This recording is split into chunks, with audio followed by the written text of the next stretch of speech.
Good morning, good evening, good afternoon, and remember, context is everything. Media Network founder and CEO John Michael is watching a television program, Twin Peaks, my favorite television program, for the 21st time. And now, what I'm doing here on my 21st viewing of this program is I'm noting down all of the details that I appreciate about the show. It's a viewing companion. It's not a spoiler. I'm not spoiling anything that's going to happen in the future. I'm just noting things as they happen. So this is a nice thing for you to do. Say, listen, you're watching the show, you might be a little bit lost, but you say, I've heard about it. I want to seem like I know what the show's about. You can get some extra added details from this show if you watch Context is Everything, this channel here. And I'm going to just give you a timestamp and I'm going to talk about it briefly. 4:28 a.m. is the time that you see Dale Cooper sitting up in his bed at the beginning of this episode with the chanting from the new Icelandic business group that entered the Great Northern.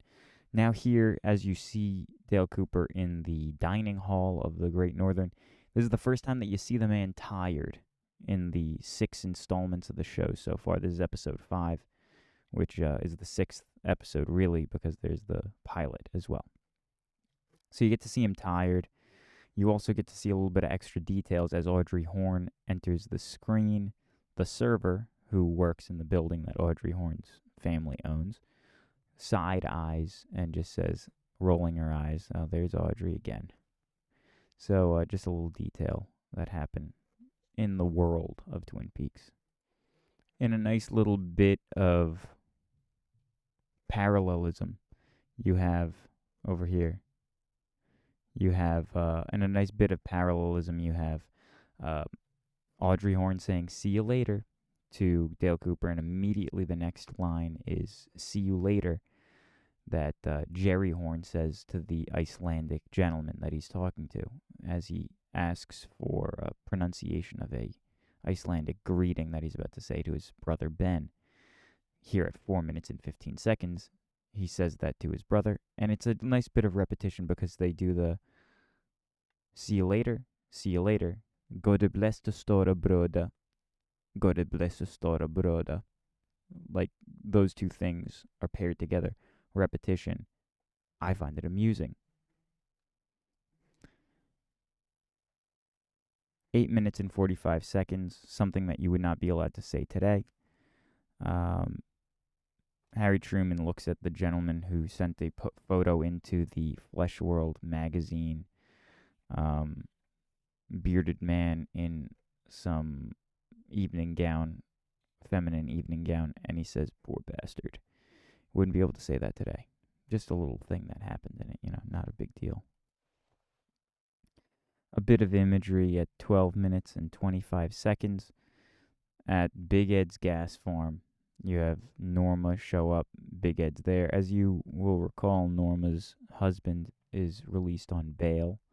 Hank, you get to know him a little bit more in this episode.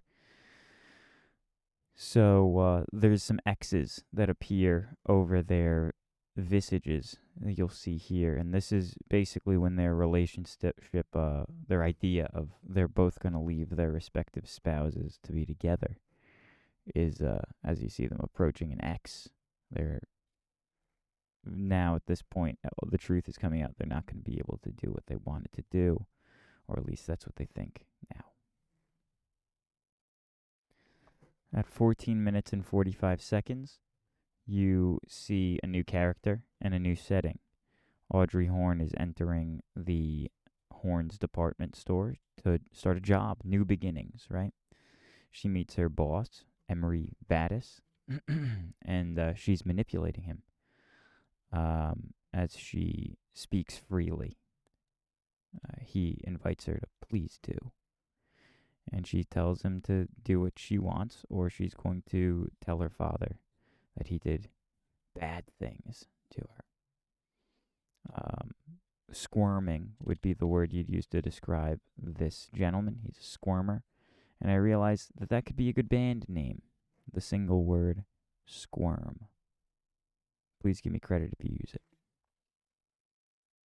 Context is Everything Media Network founder and CEO John Michael came up with a band named Squirm here on 304 on December 28th, 2023.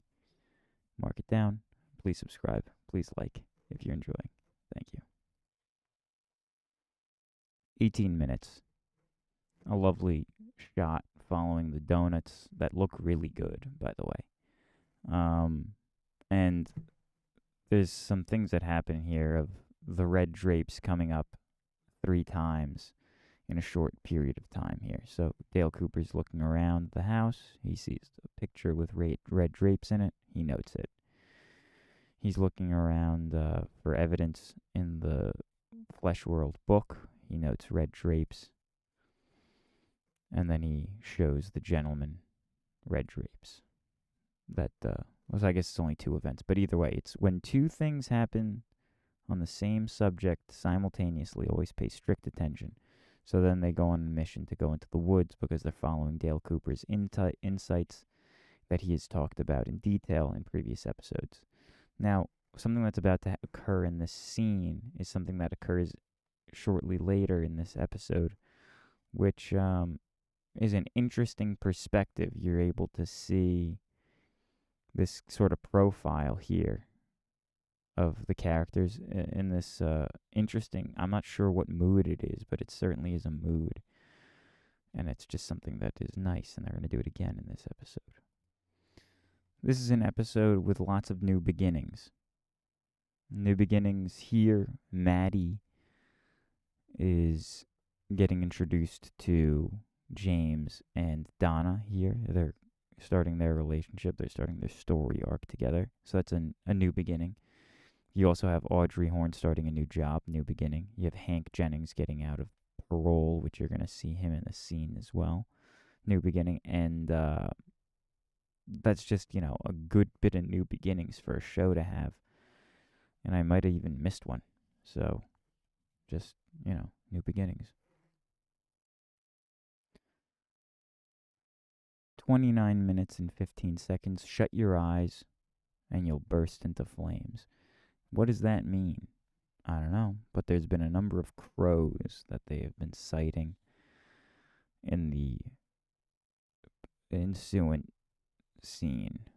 There's been 3 crows, so the lady talks about owls. The log lady talks about Margaret, her name is. The log lady Margaret talks about owls. There's been crows around. She says, shut your eyes, you'll burst into flames. Very cryptic. She also is holding a log that has spirits in it. So, fire is the devil, she says. She mentions owls. There have been crows. Clearly, spooky lady. At 32 minutes and 44 seconds, the gentleman find the house they were looking for in the first place, which is the house with the red drapes that they were looking for from the magazine. There's another crow there. You're also going to get this same sort of a shot of the characters in profile that happened just previously, and it's a nice looking look. They're going to go into the building. They're going to find some clues, this, that, and the other. But, a little detail. They're doing these repetition things of that shot of the profiles and the crows, probably to signify something that I'm personally not too sure of. But now I'm thinking about as I watch this show for the 21st time. It's a good show. Jerry Horn courting Hepa, the Icelandic snow queen, says, I want to cook for you, which is a nice thing to say to somebody, right? You get a repetition of from an episode before. You heard Ben Horn hearing a joke over the phone. You don't hear the punchline to the joke, but you hear him repeat the setup, which is, what do you get when you cross a Norwegian with a Swede? In this episode, you hear him repeat that joke at this Icelandic welcome party. And so you find out that the answer of what do you get when you cross a Norwegian with a Swede, the answer is a socialist who wants to be king. That's the joke. But I like that they're repeating something that was subtle like that from the previous episode, because it's not really for everybody to remember. But it just shows that what is said in the show is remembered by these characters in the show. So I like it. It shows some deep writing, or at least stupid writing. I don't know. I think it's fun. Now at 39:39, and for previous minutes, you've seen Audrey Horne observing this party.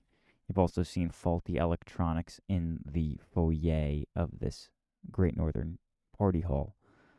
The electronics aren't working great for Jerry Horne as he does it, as he's doing a speech, and then the music comes on. Audrey's just observing it, so you see her laughing, you see her chuckling, you see her observing, and then you see her by the end crying because of the incidents that have ensued with Leland Palmer having a breakdown on the dance floor, and then everybody making light of it just to keep the night going. You know, people just start dancing like him to ignore the fact that he's having a serious mental break. No injections today, though. That's something that I've been keeping an eye on.